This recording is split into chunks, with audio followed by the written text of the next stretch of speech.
जय श्री कृष्ण। ओम नमो भगवते वासुदेवाय। ओम पितृभ्यो नमः।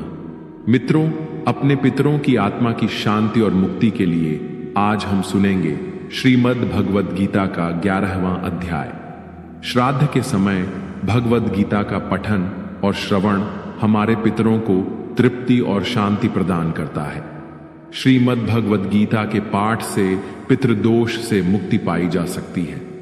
वैसे तो श्राद्ध पक्ष में संपूर्ण भगवद गीता का पाठ करना जीव के लिए कल्याणकारी होता है, किंतु यदि इतना संभव न हो तो पितरों की शांति, उनका आशीर्वाद प्राप्त करने और उन्हें मुक्ति का मार्ग दिखाने के लिए पितृपक्ष में प्रतिदिन गीता के कुछ अति महत्वपूर्ण अध्यायों का पठन या श्रवण अवश्य करना चाहिए।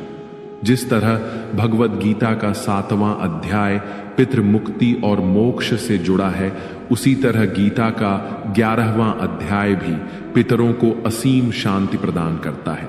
वर्तमान में पितृपक्ष का समय चल रहा है और इस पितृपक्ष में भगवद गीता के 11वें अध्याय का पठन अथवा श्रवण अत्यंत फलदायी माना गया है। भगवद गीता के 11वें अध्याय का नाम है विश्वरूप दर्शन योग। गीता का 11वां अध्याय 55 श्लोकों का अमृत है। जिस तरह भगवद गीता के इस अध्याय में भगवान श्री कृष्ण अर्जुन को अपने विराट विश्वरूप का दर्शन कराने से लिए दिव्य दृष्टि प्रदान करते हैं, उसी तरह श्राद्ध पक्ष में गीता के 11वें अध्याय का अध्ययन करने पर परम कृपालु प्रभु हमारे पितरों को अपनी विशेष कृपा प्रदान करते हैं, जिससे हमारे जीवन की कठिनाइयों का समाधान हमें मिलता है और हमारे जीवन में खुशहाली आती है।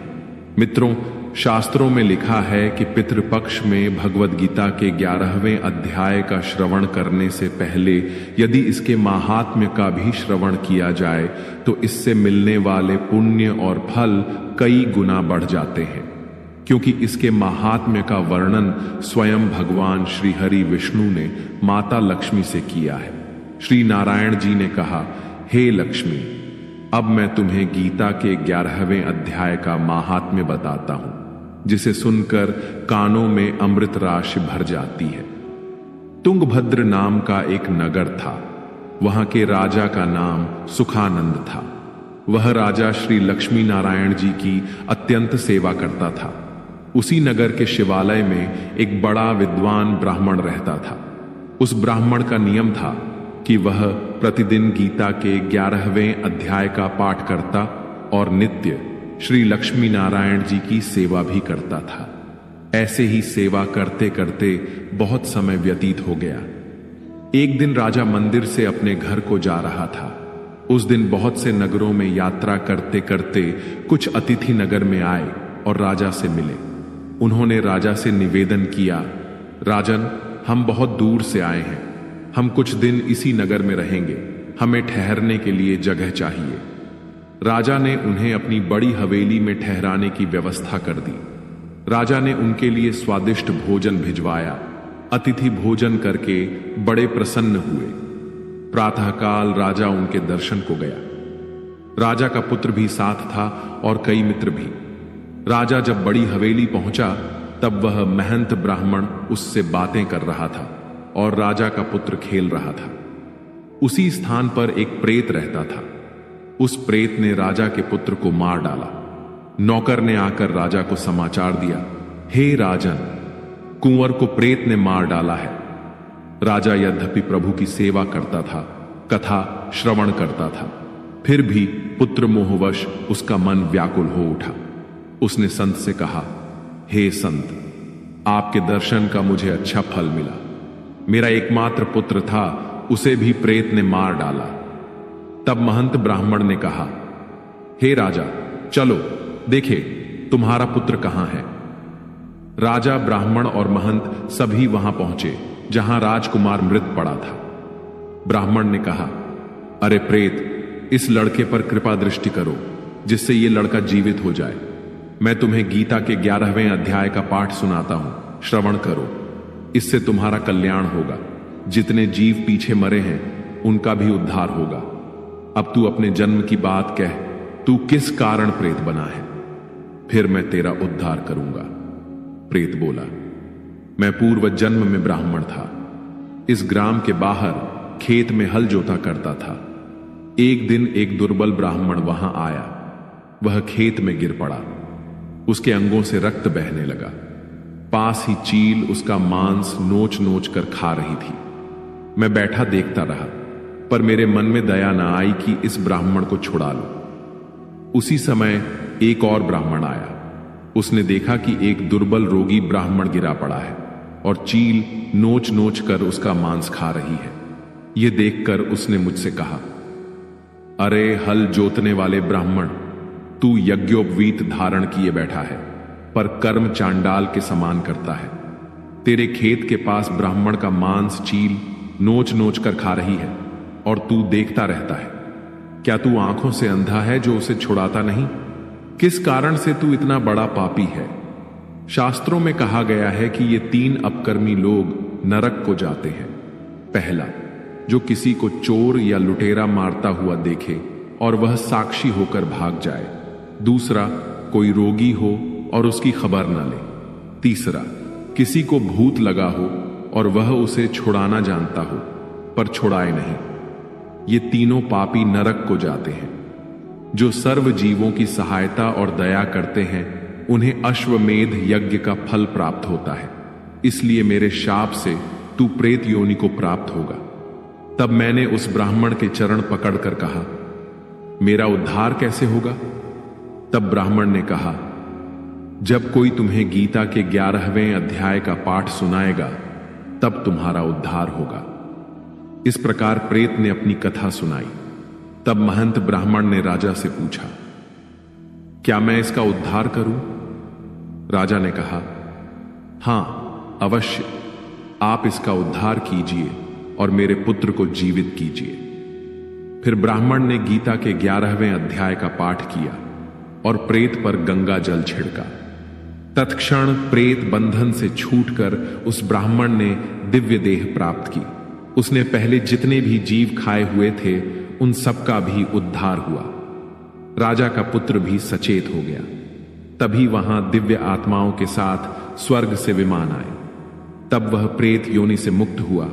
ब्राह्मण बोला, हे राजन, अपने पुत्र को अंतिम बार मिलो, अब यह स्वर्ग को प्रस्थान करेगा। हे राजन, जिसके कुल में कोई एक वैष्णव हो जाता है उसकी कई पीढ़ियों का उद्धार हो जाता है। तुम बड़े भाग्यशाली वैष्णव हो। तब राजा ने दुखी मन से अपने पुत्र से कहा, हे पुत्र, मैं तेरे वियोग में जीवित नहीं रहूंगा। तब राजा का पुत्र बोला, तुम किसे पुत्र कहते हो? मैं तो कई बार तुम्हारा पुत्र हुआ, कई बार तुम्हारा पिता। हम सब आत्माएं हैं जो बार बार जन्म लेते हैं और फिर प्रभु के पास चले जाते हैं। यह प्रेत धन्य है जिसने मुझे मारा और मैं श्री गीता के 11वें अध्याय का पाठ श्रवण करके कृतार्थ हुआ। राजा ने कहा, पुत्र, तू मेरे घर में एक ही पुत्र था, अब मेरी गति कौन करेगा? मेरी अन्य कोई संतान नहीं। तब पुत्र ने कहा, हे राजन, जिस कुल में एक वैष्णव होवे उसका उद्धार होता है। हे पिता, तुम चिंता मत करो, अब मैं नारायण जी का परायण हुआ हूं और अब जब मैं श्री नारायण जी का दर्शन करूंगा तब मेरा और मेरे कुल का उद्धार होगा। तुम्हारे 21 कुल सुधरेंगे। तब राजा बोला, अच्छा सिधारो।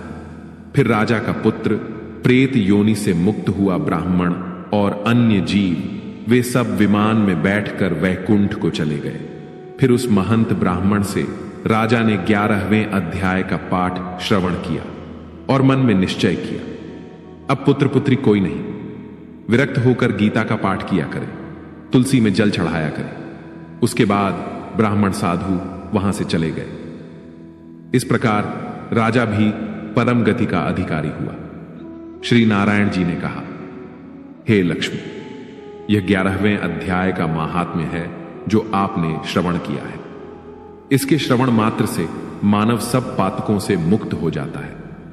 ओम नमो भगवते वासुदेवाय मित्रों कहा जाता है। जो व्यक्ति पितृपक्ष के 16 दिनों तक तर्पण श्राद्ध आदि नहीं कर पाते, उन्हें इस अवधि में अपने पितरों की शांति के लिए गीता के 11वें अध्याय का पाठ अवश्य करना चाहिए और उसका फल पितरों को समर्पित करना चाहिए। तो चलिए दोस्तों, अब हम सुनते हैं भगवद गीता का 11वां अध्याय। श्रीमद् भगवद गीता 11वां अध्याय, विश्वरूप दर्शन योग। इस अध्याय में अर्जुन श्री कृष्ण से प्रार्थना करते हैं कि वे उसे अपने विश्वरूप अर्थात सभी ब्रह्मांडों में व्याप्त अपने अनंत ब्रह्मांडीय विराट रूप का दर्शन कराए। तब श्री कृष्ण उन पर कृपा करते हुए उन्हें अपनी दिव्य दृष्टि प्रदान करते हैं, जिसे प्राप्त कर अर्जुन परमात्मा श्री कृष्ण के शरीर में संपूर्ण सृष्टि का अवलोकन करते हैं। भगवान श्री कृष्ण के इस विराट रूप को देखकर अर्जुन भयभीत हो जाते हैं और वे श्री कृष्ण से दया करके उन्हें एक बार पुनः अपना वास्तविक रूप दिखाने की प्रार्थना करते हैं। श्री कृष्ण उनकी प्रार्थना को स्वीकार करते हुए पहले अपना चतुर्भुज नारायण रूप और तत्पश्चात अपना 2 भुजाओं वाला अति मनोहारी रूप धारण करते हैं। वे अर्जुन को बताते हैं कि अर्जुन भगवान के जिस विश्व रूप को देख चुका है उसका दर्शन करना अत्यंत दुर्लभ है। वेदों का अध्ययन करने से उनके साकार रूप को देखा नहीं जा सकता।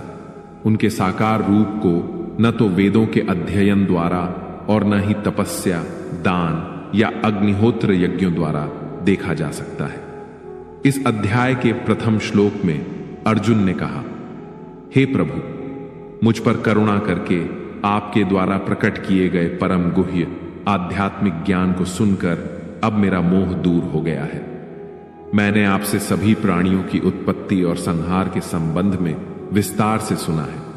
हे कमल नयन, मैंने आपकी अविनाशी महिमा को भी जाना है। हे परमेश्वर, आप वास्तव में वही हैं जिसका आपने मेरे समक्ष वर्णन किया है। किंतु हे परम पुरुषोत्तम, मैं आपके उस विराट रूप को देखने का इच्छुक हूं। सभी अप्रकट शक्तियों के स्वामी हे भगवान, यदि आप यह सोचते हैं कि मैं इसे देखने में समर्थ हूं, तब मुझे अपना अविनाशी विराट स्वरूप दिखाने की कृपा करें। परमेश्वर ने कहा, हे पार्थ, अब तुम मेरे सैकड़ों और हजारों अद्भुत दिव्य रूपों को विभिन्न आकारों और बहुरंगी रूपों में देखो। हे भरतवंशी, आदित्य के 12 पुत्रों, 8 वसुओं, 11 रुद्रों, 2 अश्विनी कुमारों और उसी प्रकार से 49 मरुतों और पहले कभी न प्रकट हुए अन्य आश्चर्यों को मुझ में देखो। हे अर्जुन, सभी चर और अचर सहित समस्त ब्रह्मांडों को एक साथ मेरे विश्व रूप में देखो। इसके अतिरिक्त तुम कुछ और भी देखना चाहो तो वह सब मेरे विश्वव्यापी रूप में देखो, परंतु तुम अपनी आंखों से मेरे दिव्य ब्रह्मांडीय स्वरूप को नहीं देख सकते हो। इसलिए मैं तुम्हें दिव्य दृष्टि प्रदान करता हूं।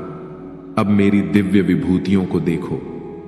संजय ने कहा, हे राजन, इस प्रकार से कहकर योग के स्वामी महायोगेश्वर श्री कृष्ण ने अर्जुन को दिव्य विश्व रूप दिखाया। अर्जुन ने भगवान के दिव्य विराट रूप में असंख्य मुख और आंखों को देखा। उनका रूप अनेक दैवीय आभूषणों से अलंकृत था और वे कई प्रकार के दिव्य शस्त्रों को उठाए हुए था।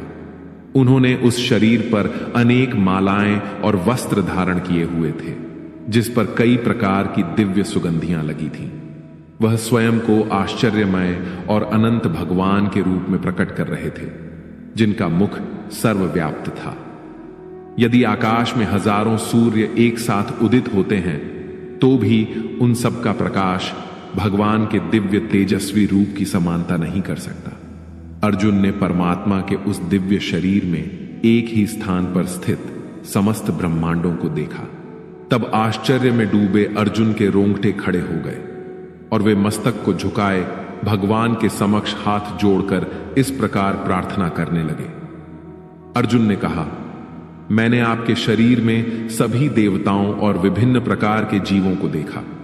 मैंने वहां कमल पर आसीन ब्रह्मा और शिव तथा सभी ऋषियों और स्वर्ग के सर्पों को देखा। मैं सभी दिशाओं में अनगिनत भुजाएं, उदर, मुंह और आंखों के साथ आपके सर्वत्र फैले हुए अनंत रूप को देखता हूं। हे ब्रह्मांड के स्वामी, आपका रूप अपने आप में अनंत है। मुझे आप में कोई आरंभ मध्य और अंत नहीं दिखता। मैं मुकुट से सुशोभित, चक्र और गदा से सुसज्जित, शस्त्रों के साथ सर्वत्र दीप्तिमान लोक के रूप में आपके रूप को देख रहा हूं।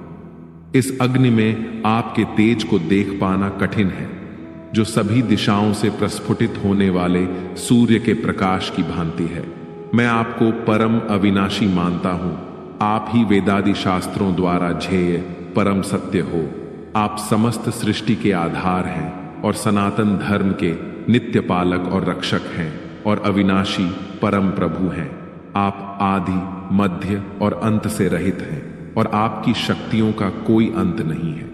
सूर्य और चंद्रमा आपके नेत्र हैं और अग्नि आपके मुख के तेज के समान है। मैं आपके तेज से समस्त ब्रह्मांड को प्रकाशित होता हुआ देख रहा हूं।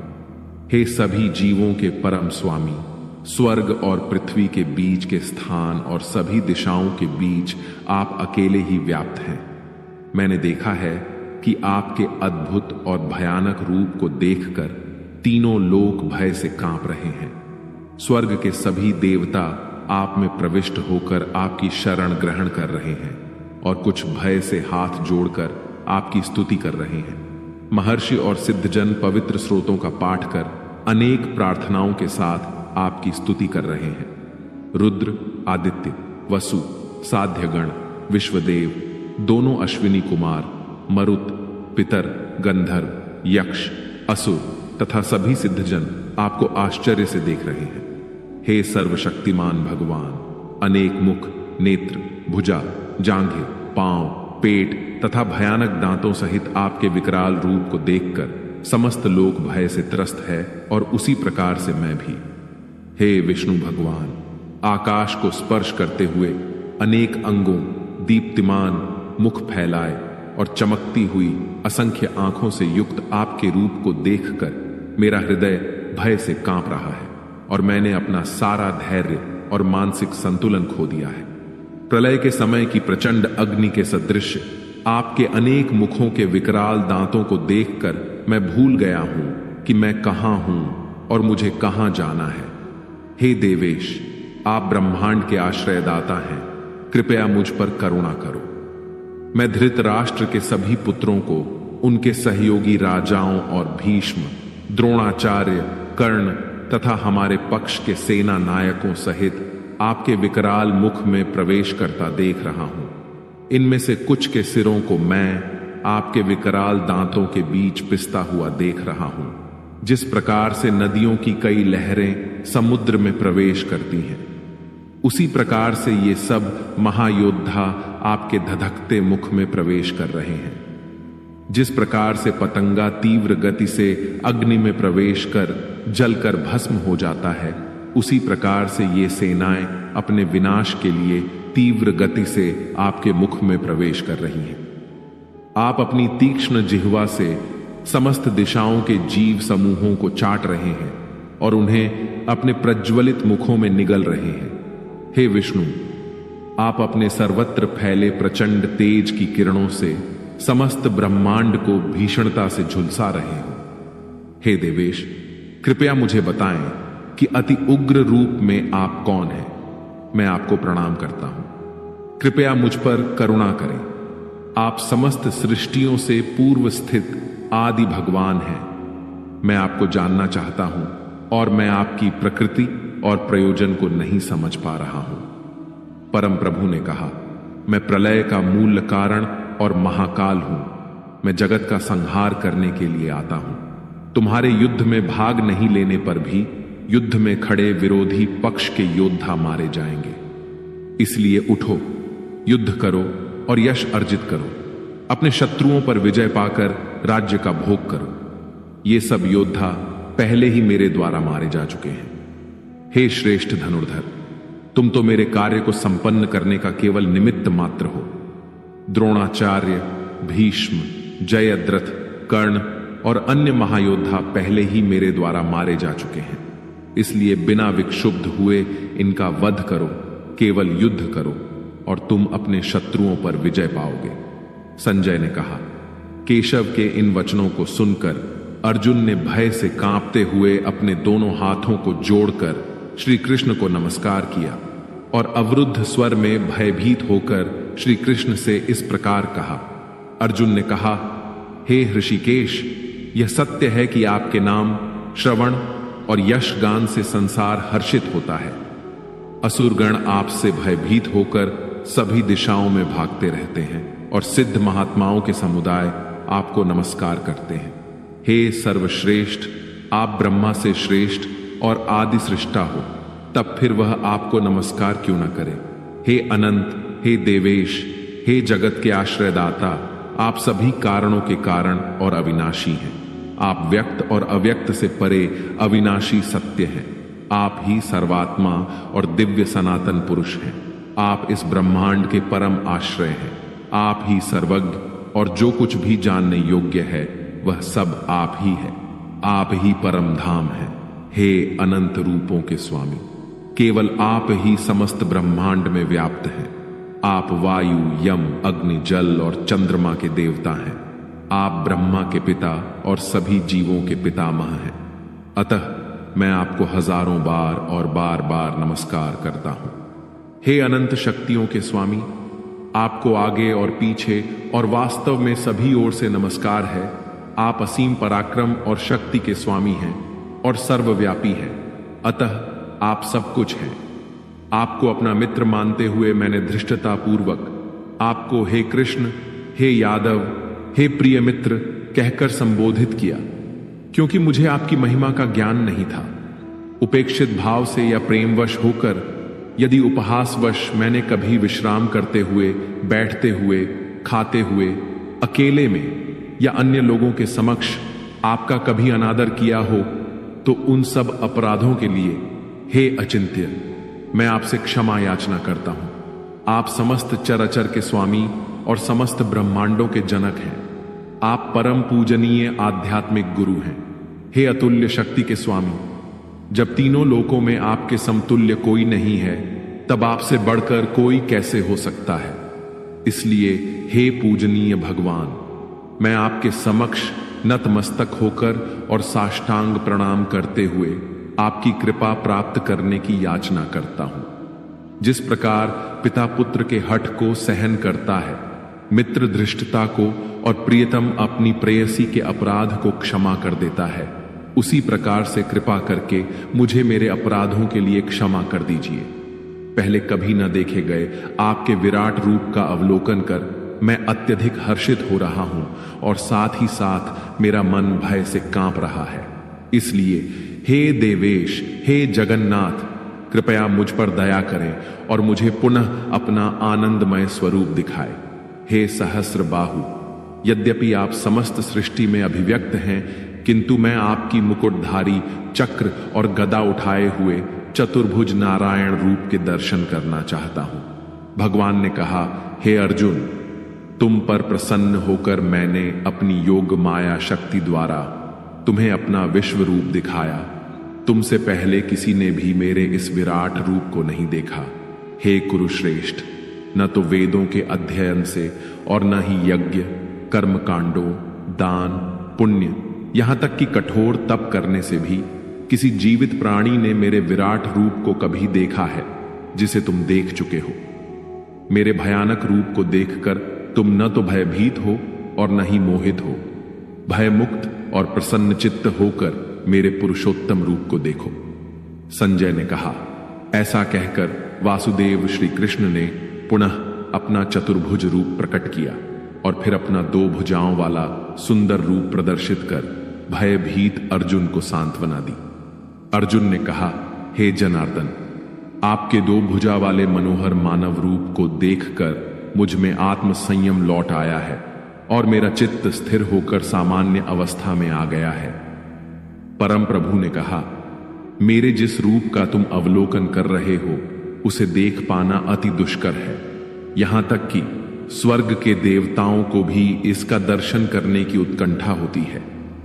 मेरे इस रूप को न तो वेदों के अध्ययन, न ही तपस्या, दान और यज्ञों जैसे साधनों द्वारा देखा जा सकता है जैसा कि तुमने देखा है। हे अर्जुन, मैं जिस रूप में तुम्हारे समक्ष खड़ा हूं उसे केवल अनन्य भक्ति से ही जाना जा सकता है। हे शत्रुहंता, इस प्रकार मेरी दिव्य दृष्टि प्राप्त होने पर ही कोई वास्तव में मुझ में एकीकृत हो सकता है। वे जो मेरे प्रति अपने कर्तव्यों का पालन करते हैं, जो मुझ पर ही भरोसा करते हैं, आसक्ति रहित रहते हैं और किसी भी प्राणी से द्वेष नहीं रखते, ऐसे भक्त निश्चित रूप से मुझे प्राप्त करते हैं। प्रिय मित्रों, आपने अभी अभी श्रीमद् भगवद गीता के 11वें अध्याय विश्वरूप दर्शन योग का श्रवण किया और शब्दों के माध्यम से भगवान श्री हरि विष्णु के विराट विश्वरूप का दर्शन किया। पितृपक्ष के इस पावन समय में आप प्रतिदिन इसे अवश्य सुने। हम भगवान श्री कृष्ण से प्रार्थना करते हैं कि पितृदेवताओं का आशीर्वाद सदैव आप पर बना रहे, आपके जीवन की मुश्किलों का समाधान आपको अतिशीघ्र प्राप्त हो और आपका जीवन खुशियों और आनंद से परिपूर्ण हो जाए। तो प्रेम से बोलिए, भगवान श्री हरि विष्णु की जय, पितृदेवताओं की जय।